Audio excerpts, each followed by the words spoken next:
Hello and welcome, ladies and gentlemen, my name is Crash and I love manga, and if you're here, I assume you do too. If not as a whole, at least one manga. I recently created a series called A Love Letter 2, where I talk about manga that I love and why I love it. But one other thing that I always love to do is to watch other people speak about their own passions. And today I've reached 5 different channels who all clearly have a passion for a specific series, to the point where they spend a lot of time talking about everything that these series have to offer. And I asked them to talk a little bit about how they found this manga and why do they love it. And at the end, I'm also going to be talking about a series that I associate with my own channel. So let's start with the first guest, Poxal. Hello ladies and gentlemen, my name is Emperor Poxal, and special thanks to Manga Crash for inviting me onto this video. Now for today's video, we're actually going to be discussing what Bleach means to me and how I found Bleach. And we're going to first get started on how I found the series, because I really think that's the core to explain what it means to me as a whole. I grew up watching anime quite frequently. It was probably most likely roughly 2012 or 2013 when I discovered Bleach. Now prior to watching Bleach, I had seen myself some Yu-Gi-Oh! I had seen myself some Beyblade. I had even seen Full Metal Alchemist Brotherhood. Like, I had watched anime at this point, and I wasn't new to it. I just didn't really understand what anime was until my brother decided to show me 3 new series that were anime related. I still remember the 3 vividly, and they were Bleach, Blue Exorcist, and Sword Art Online. And we watched 1 episode of each series, and unbeknownst to me, I did not choose Bleach to continue watching. I initially had chosen Sword Art Online to keep watching, and I finished the first season of SAO with some level of disappointment with the ending, and because of that, I kinda went straight into the next series because I was like, wow, this series ended off so trashly, I hope this other series is better. And that was Bleach. I never got around to really finishing Blue Exorcist. I did start watching it again, but I dropped it midway, so yeah. Now Bleach as a whole really caught my eye as something special, and I think that was probably Ichigo Kurosaki. Ichigo Kurosaki didn't feel like some special main character with some weird goal for his age. He didn't feel like he was somebody who wanted to be the Pirate King or the Hokage. He wasn't somebody that wished he had his body back or was some special king of games. More so, he felt really unique and relatable in a lot of ways. He just wanted to protect those who were closest to him, and he wanted to live a normal life, something that I feel like a lot of people really desire around that age, and they don't desire some great goal like being Hokage or being the Pirate King. And because of that, Ichigo really stuck a core inside of me. And I also loved all the other characters and how they related through the series. But that's kind of how I found Bleach as a world. But what made me stay was the themes in the world. Rukia Kuchiki, how she dealt with grief. The hypeness of every Bankai we see in the series. And the underlining themes of each specific arc. I love Bleach mostly because of the character cast as a whole. You have Byakuya Kuchiki, this proud noble that learns to humble himself in front of a human being. You have characters like Toshiro Hitsugaya, which are young prodigies, but can't control their emotion. I'm somebody who always found fun in the themes of humanity and emotions. And Bleach really encompasses that, especially how Ichigo discovers his identity through the series. And while growing up, I was always somebody who did seek to find my own identity. So in a sense, Bleach filled that deep mystery that I had felt. We had characters like Stark, which had this loneliness aspect to him, where all he cared about was not being lonely. Like, when I look at the overarching story in Bleach, there's not another series that has as many great characters, as many characters that I feel attached to in some way or another, as many hype moments. Bleach is a story that encompasses its themes as a whole, and it's a series that I will hold close to me forever. Not just that, it also has one of the greatest villains of all time, Sosuke Aizen, and one of the best fights of all time, Ukiyo vs Ichigo. I could die on that grave for life. I really do like all the villains in Bleach, but what I think I like the most is the Gotai 13 as a whole, with each of them being very unique and interesting characters to me that speak deep into my soul, I guess you could say. Like, Kubo just was a mastermind with how he handled that. I also love how there's tons of twists and turns in the story. Like, you never know that the story's gonna go from point A to point B super well. It goes from point A to point B, which is above it, to point C, which is below point A. Like, Ichigo as a character regresses and progresses throughout the entire story, and that's what I love as the whole.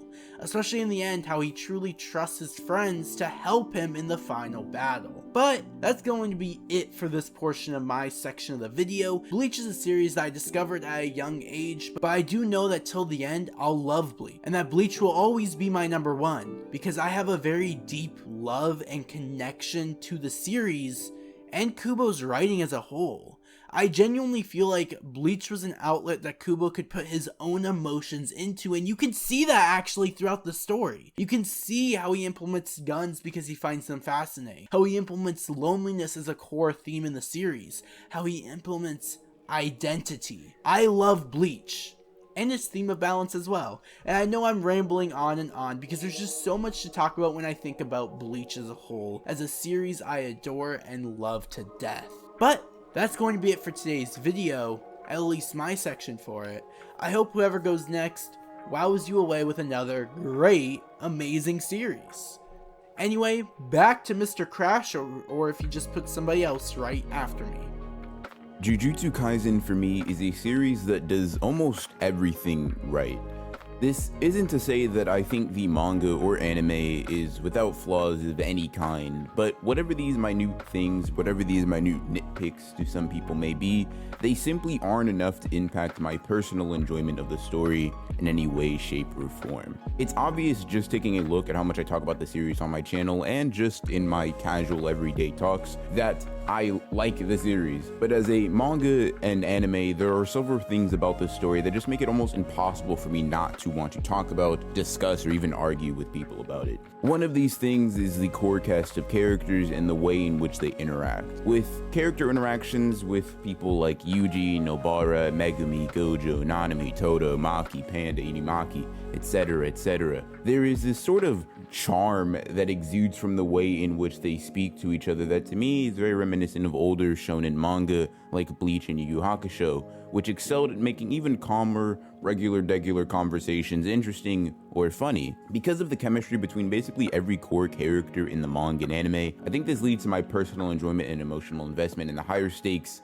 and higher risk situations that they find themselves in all that much higher. It's this attachment that I think is built both in the heat of battle and in the times of peace that lead me to being genuinely worried or nervous when a character is facing off against someone much stronger than them. And when considering the fact that Jujutsu Kaisen is a series packed to the brim with fights, you can imagine that the manga and anime has me on the edge of my seat at basically all times. Speaking of fights, by the way, another thing about the series that I really love is the fights and the conflicts. Obviously, when it comes to battle shonen, the actual fighting is very important to showing conflict in its most literal and physical form. The Jujutsu Kaisen, I think it takes battles that are great in concept and power and elevates them to the highest possible degree. To me, when Gege Akutami illustrates an important fight in the manga, he does more than simply show off two characters fighting against each other using their abilities, knowledge, and experience. Using his blatant skill with dynamic character posing, paneling, and composition, Akutami is able to beautifully illustrate a story that many times almost seems like a violent dance between two or more characters. Within a single fight, we are able to see what a character is going through mentally and emotionally without even the need for an utterance of dialogue. The pain they are in, the plans they are ready to make, the development that they are undergoing, and much more are all there to see with some of the best visual storytelling in manga fights, especially in the new gen / current gen manga. This is one of the many reasons why I love Jujutsu Kaisen as a series, because rather than use fights for the sole purpose of displaying one's intelligence or power set, he is able to visually convey what many other mangaka use their words to depict. This is a level of visual storytelling that personally goes underrated when discussing Jujutsu Kaisen as a series, and is something that I honestly wish more people would talk about. Obviously, another thing that I love is the antagonist, and really, there's not too much to say on them. I feel like many people that read Jujutsu Kaisen are pretty passionate about the antagonist. I like the way in which their morality is many times skewed, or even just as valid as many other characters, or at least you get this understanding to where they're coming from.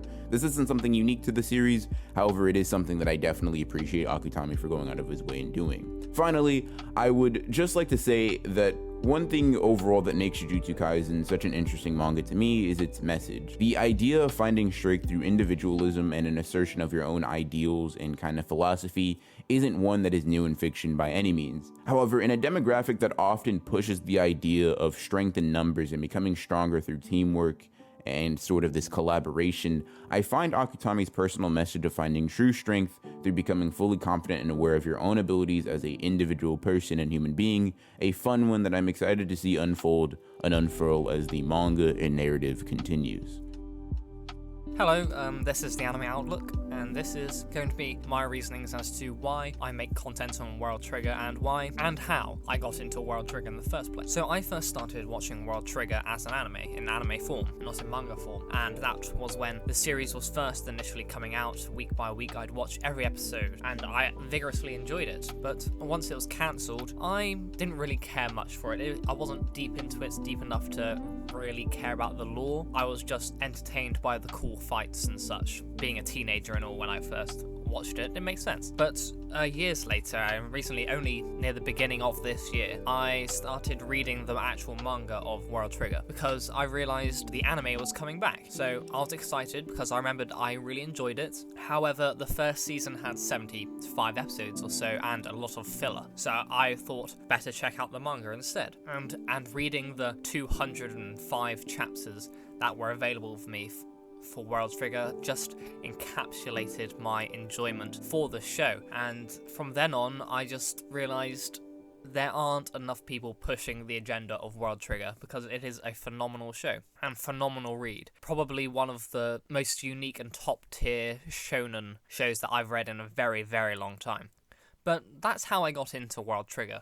Literally just read it and then just found myself encapsulated, because I will say the manga is much better than the anime, as most of the time the manga is better. But for the second question of what does World Trigger mean to me and why I make content on it, is initially World Trigger is some sort of hope, I'd say. It's much more of a bundle of anticipation and potential, and it really encapsulates what I enjoy in life, in the fact that I love mystery, I love drama, I love seeing people grow and seeing stories grow bit by bit, watching the building blocks.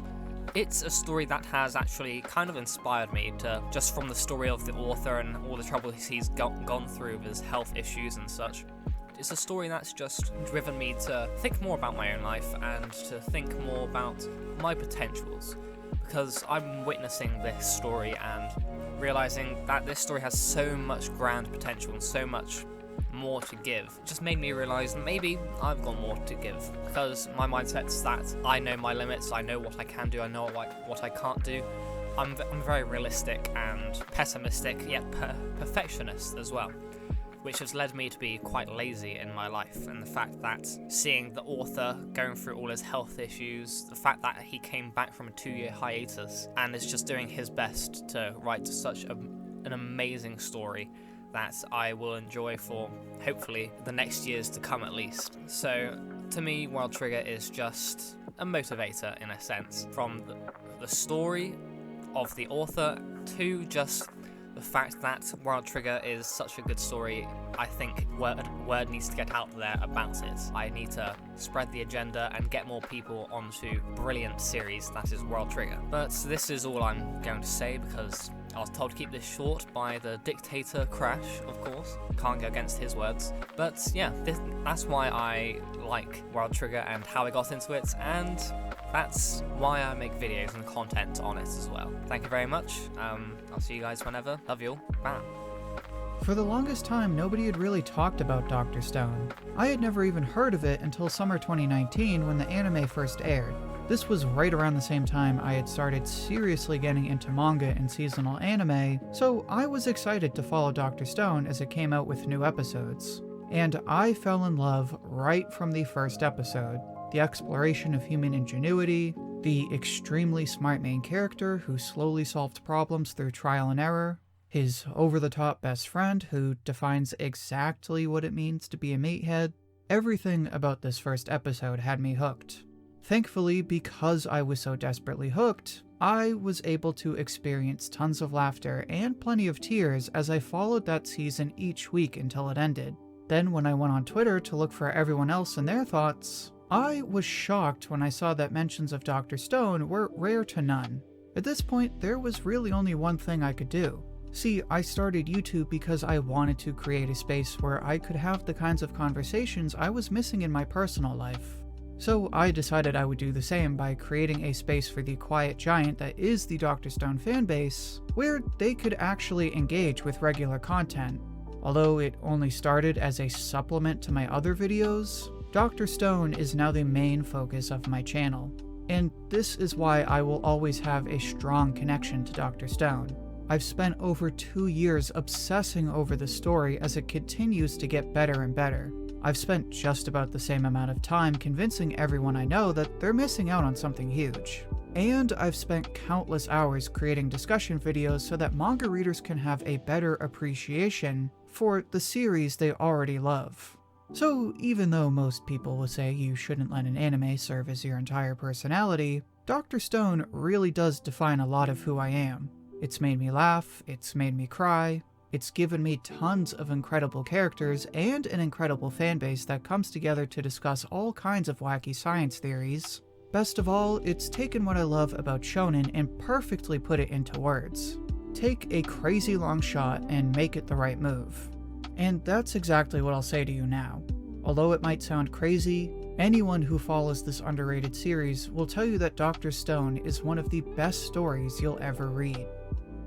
So Manga Crash asked me to make a recording on when I found out and how I found out about One Piece and why I love One Piece. So this is going to be pretty easy for me because I've told the story a bunch of times, but I actually found One Piece for the first time in about 2010 or 2011. I believe around this time the Marineford anime was underway, and I seen a bunch of clips of it on YouTube. I seen Whitebeard, who I didn't know at the time, beating the crap out of Akainu with the Gora, and I thought it was pretty awesome. But at the time, I really didn't know what One Piece was to its full extent. I just knew the name just from those clips. Years later, I started watching it with my brother, and although my brother didn't really like it that much, I still did like it at the time. Fast forward, we didn't finish it. We actually started watching Blue Exorcist instead, which, you know, is kind of ironic, right? Because of how great One Piece is. But I ended up catching up to the manga in about 2019, and shortly after that in 2020, pre-pandemic, I started a YouTube channel where I cover One Piece and other anime and manga things, which has slowly turned into just One Piece. But I'm glad that I made that decision because I love One Piece. I think the thing that I love the most about One Piece, though, I'd have to say is the relatability. The characters go through a lot of things that us as human beings go through every day, and Oda doesn't leave us wondering how these characters deal with these things. There's a lot of lore and mystery that we don't know about, but when it comes to character interactions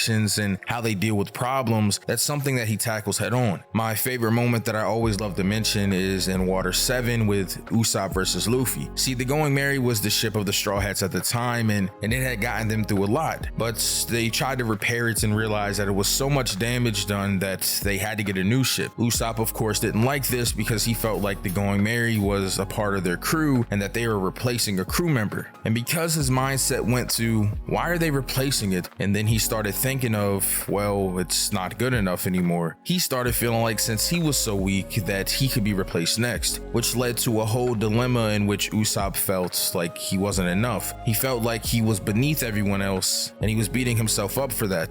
Oda tackled insecurity here with this, and I think a lot of us can relate to this, which is why Usopp's one of my favorite characters, because he's the most human of the Straw Hats in comparison to the viewer. Usopp goes through a lot of the same emotions and feelings that we do, And because of that, anytime that I'm down and out, I can go back to this moment and really get out of a funk that I'm in anytime that I feel insecure. Because if Usopp can overcome it, then I feel like I can too. One Piece is amazing. It's something that I love more than any other manga, and I really can't see myself having another manga that's my favorite. One Piece is the GOAT. Thank you, Manga Crash, for allowing me to be on this collab video and talk about why I love One Piece and how I got into it. I really appreciate that. Thank you so much. I'm humbled. Make sure that you guys check Manga Crash's channel out if you're coming from my channel. And as always, I hope you all are staying safe and healthy during these trying times. This has been Synsei Inc., and I will see you all in the next video. And it's me again, back in the old style of last month.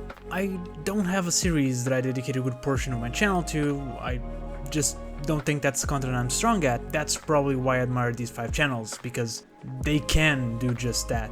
But there is one character and one manga that I always wanted to associate with my channel. She's this character, my avatar. She's Emanon from Memories of Emanon. And the first time of many that I read this manga was around 10 years ago. It was a very random choice, but I just loved it. And the website that I read it in first had the scans completely broken after half point, so I actually spent the rest of the day trying to find the place where I could read it all. I was mesmerized by this character. The way that this manga told the story, it felt like I was there, meeting Emanon, and spending a fleeting but memorable moment with her, just like the main character was. And over the years, I went back to revisit that moment. And back in 2011 and 2012, it felt like Emanon was virtually unknown. It's still very much a cult manga, but having fixed scans and translations in multiple languages have helped it become more well known. It's not as rare to find people with Emanon avatars, but it is infrequent enough that there's always a celebration between us. I appreciate all the Emanon fans out there, because the years following my reading, it felt so much like I was the only person, the only fan of Emanon in the world, or at the very best, the world outside of Japan. I used to say that I was the biggest Emanon fan in the world, and I used to believe it. Now it's a bit harder to claim that, because I never know. But those early years helped me connect with Emanon in a special way, and it's still a character that I associate with me a lot. It's been my avatar in pretty much everything in the past 8 years, so it made sense to bring her to this channel. And even now that I'm using my own face, I still want to see if I can find ways where I can implement her in my videos. Everyone has their special little series. Manga or not, maybe it's a movie, maybe it's a game, but media is incredibly important to us, and can change us as people. I want to thank Poxal, the Anime Outlook, Broken Ronin, Shonen Ouji, and of course Synsei Inc. for taking a moment to share their stories with me and with you guys. I recommend everyone to check their channels out if you haven't yet. If you love or just like the series that they talk about, their channels are a must check. If you came from any of their channels, do check out the others, and maybe check my channel out as well. I talk a lot about manga. As a matter of fact, the video on the right is some things YouTube thinks you're going to enjoy from my channel, but if you want to see me talk about the manga that I love a bit more, then click the playlist on the left. And if you watched it till here, thank you very much, and I'll see you next video.